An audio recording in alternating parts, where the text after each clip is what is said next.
You always think there'll be a warning before your life changes. Sirens, shouting, some kind of sign. Mine arrived as one quiet sentence over a pot of boiling pasta. Ryan's in town. I thought about having coffee with him. My name is Patrick Miller. I'm a corporate lawyer, the kind of man people call when they want problems handled quietly and cleanly. For most of my life, I thought that was who I was everywhere. Calm, rational, good at not making a mess. I built my days on routines. Same train, same coffee, same office, same walk home to the same apartment where my wife, Lauren, usually had music playing low and something on the stove. That night wasn't any different on paper. I came in late, shoulders aching from a 12-hour day of other people's arguments. Briefcase down by the door, keys in the bowl, tie loosened. From the kitchen doorway, I watched her. Messy bun. Loose sweatshirt hanging off one shoulder. Bare feet. She was stirring a pot, humming something under her breath the way she always did when she was half tired, half present. These were the details I used to love. The ordinary wife snapshots you tell yourself mean you're lucky. But the air was wrong. Her shoulders were too tight. The humming was off like she kept forgetting the melody. She didn't turn when I came in. Usually she'd glance over her shoulder, toss a, "Hey, you're late," with that half smile. This time, nothing. "Hey," I said. "Hey," she answered, eyes on the sauce. No look back. No quick scan of my face to see how my day went. Just lines read from a script. I walked in, kissed her cheek. Her skin was warm, but she was somewhere else. People think affairs start with wild passion. They actually start with absence, the kind you feel even when the person is standing right in front of you. "How was it?" she asked. "Long," I said. "You?" "Busy," she replied, like she'd rehearsed it all afternoon. We moved around each other, setting the table, draining the pasta. I poured us both wine. The TV murmured in the living room, some sitcom laugh track leaking into the kitchen. And then she said it, almost casual, like she was asking about picking up milk. "Ryan's in town. I thought about having coffee with him." My hand didn't shake. I didn't drop the bottle. The training kicks in. You hear something unexpected. Your face stays neutral. Your mind starts filing. Ryan Caldwell. She'd mentioned him before. Old friend. We used to date, nothing serious. The kind of ex whose name slides past you because your wife keeps it light, keeps it vague, never lingers on any specific memory. That's the point. What she didn't say about him did more talking than she ever did. "How long's he in town?" I asked like she'd said nothing unusual. "Just a few days, I think." Stir. We haven't seen each other in forever. "It's nothing, just catching up." Then, too fast. "I mean, I don't have to if it makes you uncomfortable." There it was, the respectful out. The test wrapped as consideration. If I said no, I'd be the controlling husband. If I said yes, I'd be the trusting one she could walk right through. I watched her finally look at me. Her eyes were calm on the surface, but there was something coiled underneath. She wasn't asking permission. She was checking my temperature. "You can do what you want," I said. "You're an adult." Her shoulders loosened a little too much at that. "Okay," she answered. "It's just coffee." We ate dinner with the TV filling the silence we didn't admit was there. I watched her laugh at the screen a second too late, push food around her plate more than she ate it. She talked about the hospital, a difficult patient, a new patient. None of it stuck. On the outside, I was a tired husband having a normal weeknight. Inside, something quiet and precise shifted. Not a storm, not an explosion, just the first crack in the foundation. By the time we went to bed, nothing tangible had changed. No fight, no accusation, no proof. But as I lay there next to her, listening to her breathe evenly while I stared at the ceiling, I knew one thing with complete clarity. My marriage now had a fault line running through it. And it started with the name Ryan Caldwell. Life went back to normal. At least that's what it looked like from the outside. Alarm at 6:15. Shower. Suit. Coffee. Train. Office. I argued over contracts. Sat in conference rooms with men who mistook volume for conviction. and nodded through their problems while mine sat quietly in the back of my head with a single name, Ryan. The kitchen conversation could have been a one-off. An innocent coffee. A ghost from the past walking through town and leaving again. Except normal started bleeding at the edges. It began with something small. Silence where there used to be noise. 4 years, Lauren's little end-of-shift texts had been one of the few soft habits in my day. Heading home done, finally. I'm dead. On my way, save me leftovers. Nothing dramatic. Just her way of tapping on the glass of my life, reminding me she was out there coming back to me. A few days after the Ryan conversation, those pings just stopped. No fight. No explanation. Just a blank space where my phone screen used to light up around 8 or 9 p.m. I told myself it was a busy run at the ER, staffing issues, a bad night. Logical reasons. I'm good at logical reasons. But absence has weight when you've seen the pattern for 10 years. Then came the late night. She walked in 2 hours after she said she'd be home. Keys hitting the bowl too carefully, like she'd practiced the sound. She had makeup on, subtle but too fresh for someone 12 hours into trauma and blood. A thin line of eyeliner, lipstick still mostly intact. Her cheeks were flushed, but not in the way a fluorescent hospital light does it. And the perfume, not the light, clean one she used every day. This was the heavier one, the one I'd smelled on her neck on anniversaries, dinners out, rare weekends away. It didn't belong in our hallway on a random Tuesday after an exhausting shift. Long night? I asked from the couch. Yeah, she exhaled, dropping her bag. Total chaos. We were short-staffed again. I had to cover for a colleague who called in sick.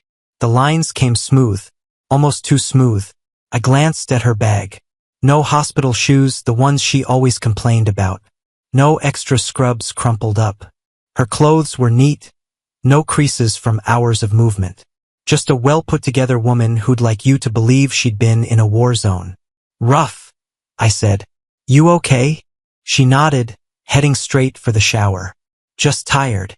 I'm gonna crash after this. Sorry I didn't text. The door closed.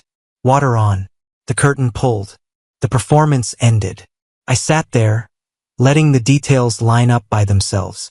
The missing texts. The wrong perfume. Clean clothes. The prepared excuse. If any of it had happened in one of my cases, I'd have flagged it in red.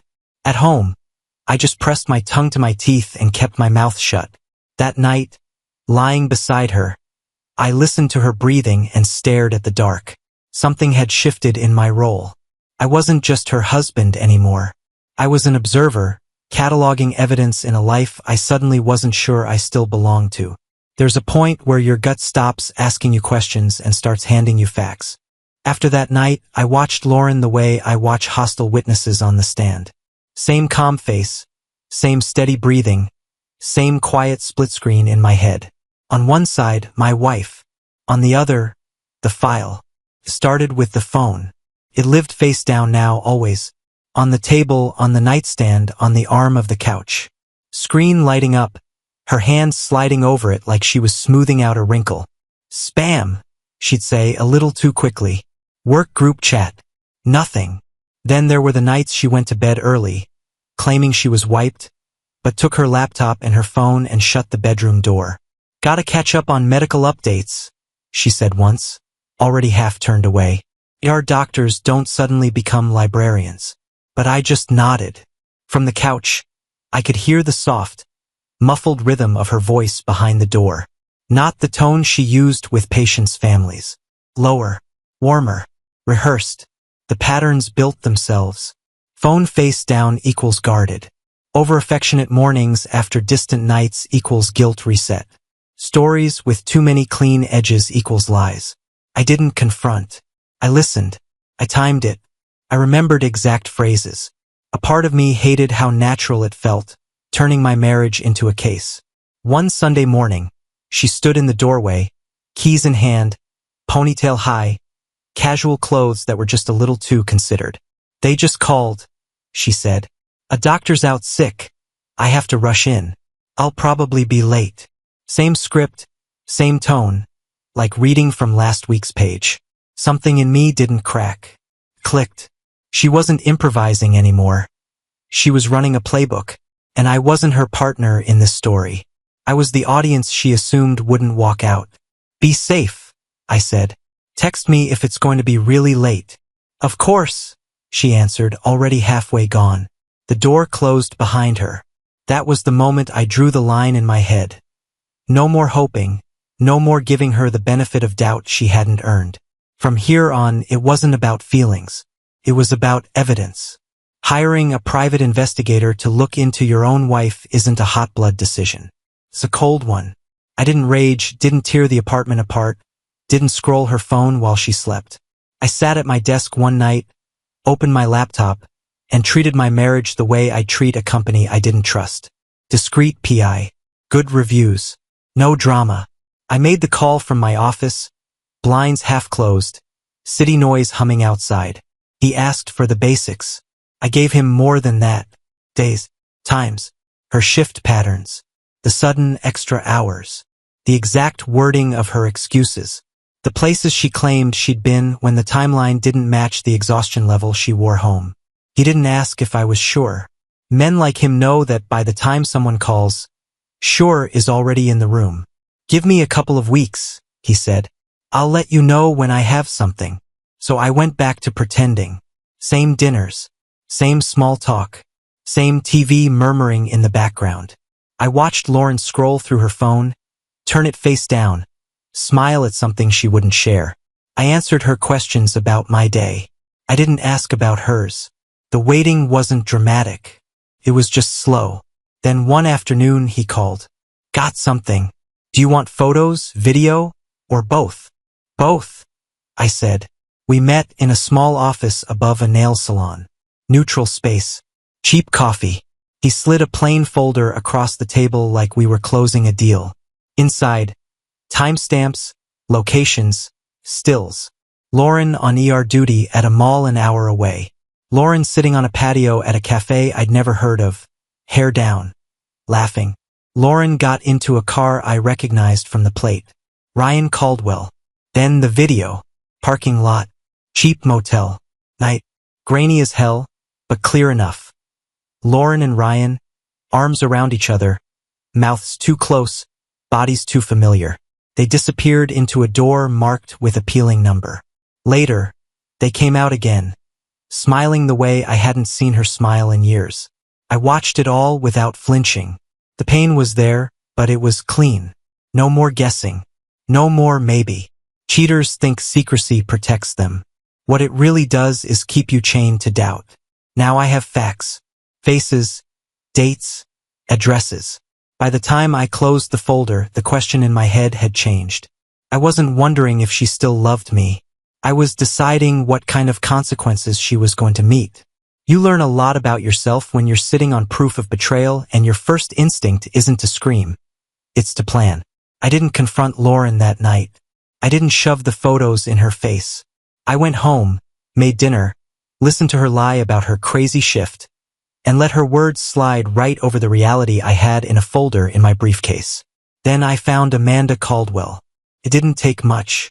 Social media, mutual tags, a woman in her mid-30s, neat, contained, standing next to Ryan in pictures where he always seemed a little too proud of himself. She had sharp eyes, the kind that saw what they didn't like and filed it away for later. I sent a simple message. My name is Patrick Miller. I think we should talk about our spouses. I have proof. I'm not here for drama. I'm here for the truth. She replied within an hour. We met in a quiet cafe. No theatrics. She walked in wearing a blazer. No makeup overdone. No visible breakdown. Just a woman holding herself together by discipline. Show me, she said. I slid the folder over. She opened it. No gasp. No scene. Her jaw tightened once, then settled. The video took longer. Watching her husband and my wife walking into that motel on a loop was like watching two strangers drill holes into our lives. When it ended, she closed her eyes, exhaled slowly, then looked at me. They deserve to feel everything they hid from us, she said. Not in private, not with soft words. They chose an audience of secrecy. They can live with a real one. We built it from there like a joint operation. Fancy restaurant. Not chaotic, not loud, controlled. A table for 4 near the center with a clear line of sight to the entrance. Amanda reserved it in her name. I brought a tablet loaded with the video, volume turned low but clear. The night of, Amanda and I sat across from each other, barely talking. We didn't need to. 2 people on the same page don't need small talk. Ryan arrived first, scanning the room, probably expecting his wife alone. He spotted Amanda, smiled, then saw my face. Confusion, annoyance, a flicker of something like fear. Then Lauren walked in. She was dressed like this was a date. Effort in the hair, the dress, the small, practiced smile. She saw Ryan, followed his gaze, and then her eyes found us. First Amanda, then me. It was like watching color drain out of a painting. She stopped mid-step. The smile died in pieces. Her hand tightened around her bag. Sit, Amanda said, voice flat. They sat. No waiter approached. Even the room seemed to lean in. I didn't say a word. I just set the tablet on the table, hit play, and turned it so the screen faced them. Lauren and Ryan on the screen walking into the motel. Laughing. Clothes. Comfortable. Recorded date stamp glowing at the bottom. Undeniable. First, they both tried not to look. Then they couldn't not look. The restaurant noise dimmed on its own. Forks slowed. Conversations faded. People knew they were seeing something, even if they didn't understand it. Lauren's hand went to her mouth. Ryan's face went tight and defensive. Patrick, don't, I said quietly. You're not here to talk. You're here to watch. I stayed seated. Calm. No raised voice, no dramatics.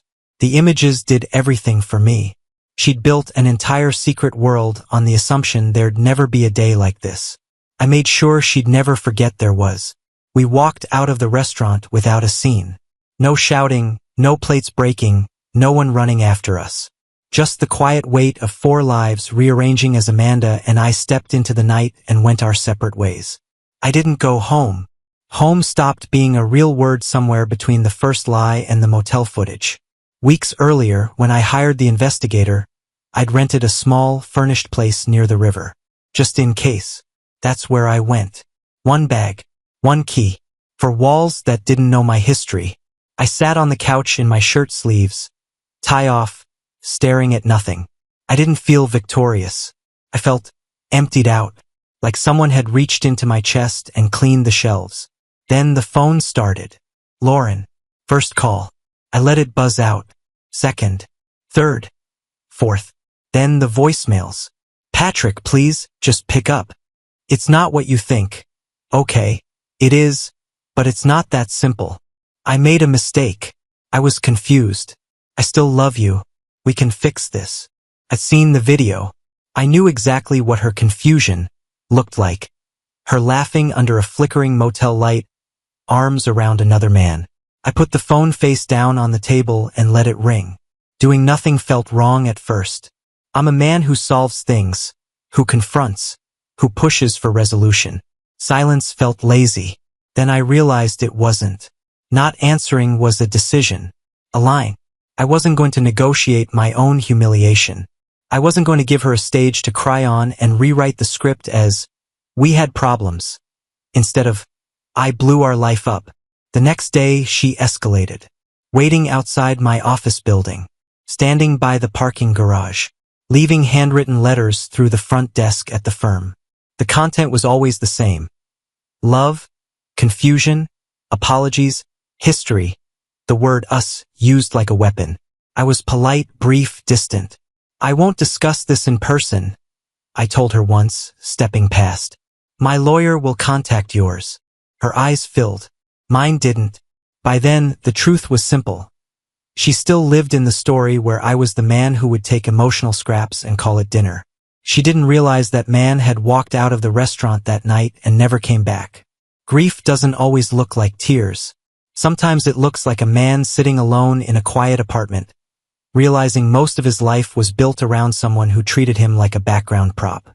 The days after the confrontation stretched out, empty and sharp. No shared calendar. No when will you be home? Messages. I went to work because I didn't know what else to do with my hands. I came back to 4 clean walls and too much silence. Silence is honest, at least. With no one to take care of, I started noticing the parts of me I'd shelved over the years. Friends I'd stopped calling because it upset the rhythm at home. Hobbies I'd dropped because they took up too much time. I trimmed myself down to fit the version of a husband I thought she needed. For what? One evening, I sat with a legal pad and a pen and wrote a sentence that didn't sound like a case file. My name is Patrick Miller, and this is how my marriage ended before it was officially over. Felt clean, so I kept going. First it was notes, scenes, dates, little observations. Then it became chapters. I wasn't writing for her. I was writing to put the chaos somewhere that wasn't inside my chest. By the time the divorce paperwork was drafted, I had a manuscript. In the middle of all this, she tried one last grand gesture. She showed up at my temporary place unannounced, eyes bright with that old frantic energy. I opened the door just enough. "I want to donate my kidney to your father," she said. "I mean it. I talked to a specialist. I can do this. I want to make things right." My father had been on a transplant list for years. She knew that, or she used to. "He got a transplant 3 weeks ago," I said. "He's recovering well." I watched it land. Confusion, then realization. She hadn't asked, hadn't checked, hadn't been there long enough to know. Her big redemption arc died right there in the hallway. Instead of twisting the knife, I walked to the table, picked up a thick envelope, and handed it to her. "What's this?" she asked. "Our story," I said. "Or rather, your part in mine. I've been writing it since the day you mentioned coffee with Ryan. You're a chapter now, Lauren. That's all." She slid the pages out, saw her name, dates, scenes she thought I'd never noticed. "You can't." "I already did," I said. "And after I'm done editing, I'll move on to the next page." "You're not invited." For the first time, I saw it clearly in her face. Not guilt, not love, not panic. Loss of control. She'd lost the narrative. And with it, any leverage over me. Once the ink dried on the divorce papers and the apartment sale was confirmed, I realized there was nothing tying me to that city except habit. Habits had almost killed me. I sold my car, finalized the sale of the place Lauren and I used to call home, and put the rest of my life into boxes that I didn't actually want. Then I cut it down again. 1 suitcase, 1 laptop, 1 printed copy of the manuscript. I picked a coastal town almost at random. Not a resort, not somewhere flashy, just a small place where the ocean was loud enough to make you forget anything that didn't matter.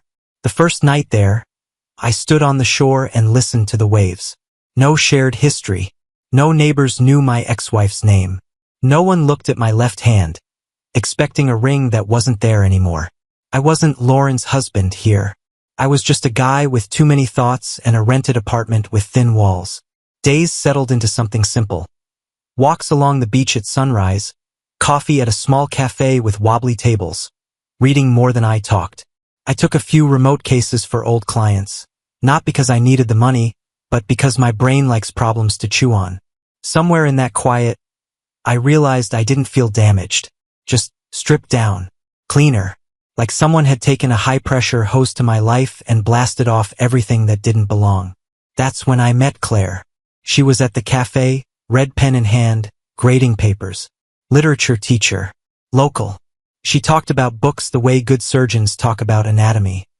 Practical, precise, no fluff. We started with simple things, recommendations, arguments about endings, borrowed novels. She didn't know I was divorced. She didn't know anything about Lauren or Ryan or a motel on the edge of town. She just saw me as I was sitting in front of her. A man who showed up, listened, and paid attention. For the first time in a long time, the idea of love didn't feel like walking into a trap. It felt like a door I could choose to open when I was ready. By then, my life ran on a quiet rhythm that didn't include her name. Mornings started with the sound of waves punching the shore and a cheap alarm clock that never quite matched the actual time. I'd make coffee in a chipped mug, open the window, let in the salt air, and feel nothing dramatic, just steady, functional. like a man whose life finally matched his own pace. The cafe had become my second office. Small coastal place, a little crooked, always smelling like burnt espresso and sugar. The owner knew my order and that I tipped well, but he didn't know I used to be a husband whose wife spent nights in motel parking lots with an old flame. That anonymity was worth more than half the cases I'd ever billed. That afternoon, I sat at my usual table by the window, laptop open, manuscript on the screen, Claire across from me, red pen in hand, demolishing a page I'd rewritten 3 times already. "You're doing it again," she said, tapping a paragraph, "explaining what you already showed. You don't trust the reader enough." "I'm a lawyer," I said. "We're trained to repeat ourselves until the other side gives up." She smirked and went back to marking the page. I watched her for a second, hair pulled back, focus sharp, no part of her needing to be the center of the room. Just a present. Solid. My phone buzzed on the table. Old area code. From the city I'd left behind. A name popped up. Dan R. An associate from my old firm. Not a friend, exactly, but a man who'd shared enough late nights and bad coffee to know where a few bodies were buried. I opened the message. "I saw someone today. Thought you might want to see this." Below it, a photo. Took me half a breath to recognize her. Lauren. Sitting alone at a cafe table that wasn't this one. Thinner than I remembered. Not in a fitness way. More like someone had been siphoning energy out of her over time. There were lines near her mouth that hadn't been there before. The kind people get from pressing their lips together to hold something in. Her posture told the real story. Shoulders rounded inward. Spine curved. Hands wrapped around a mug she wasn't drinking from. No ring. No attempt at presentation. No careful hair. No bright lipstick, no performance. Her eyes weren't on the camera. They weren't on anything. Just drifting, fixed on some middle distance only she knew. Dan had added one more line. Heard things went sideways after everything. Hospital politics, rumors, Ryan bailing. Anyway, thought you'd like the update.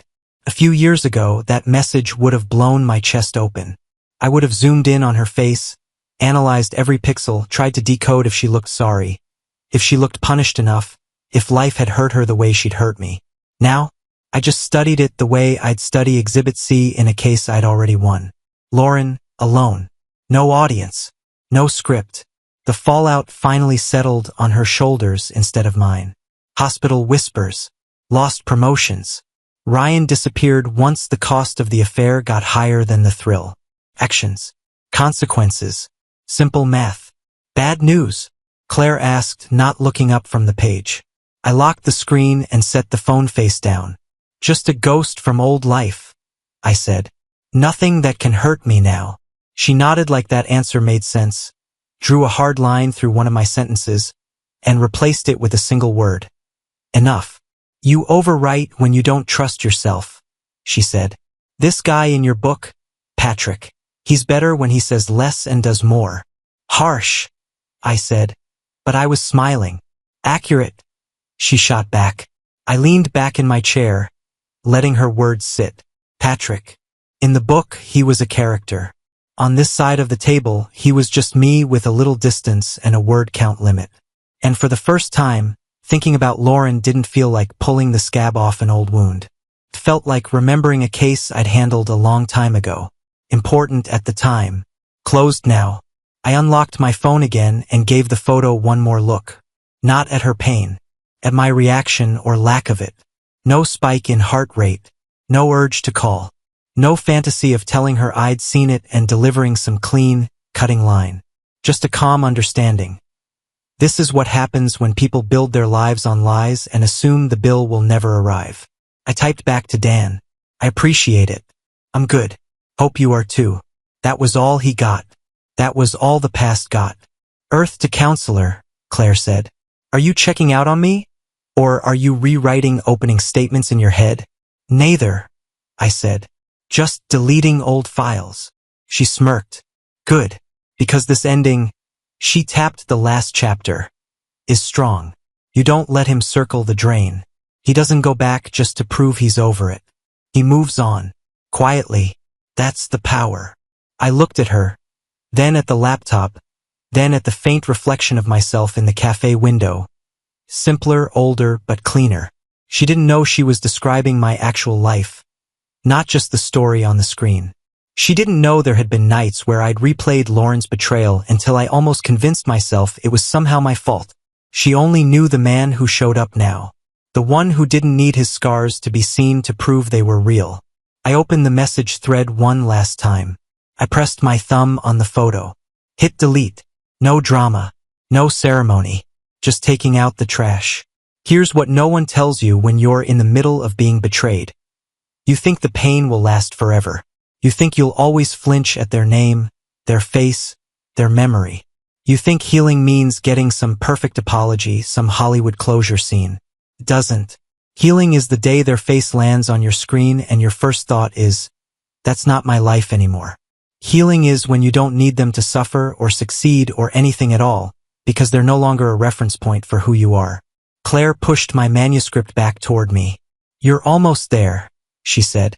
This feels like a man who finally understands his own story.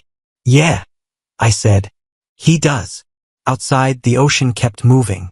Inside, the past finally stopped. The photo was gone. The noise was gone. The chapter was over. And for the first time, it didn't just feel finished on the page. It felt finished to me. Subscribe and stay one step ahead of cheaters. And trust me, the next story makes this one look like a fairy tale.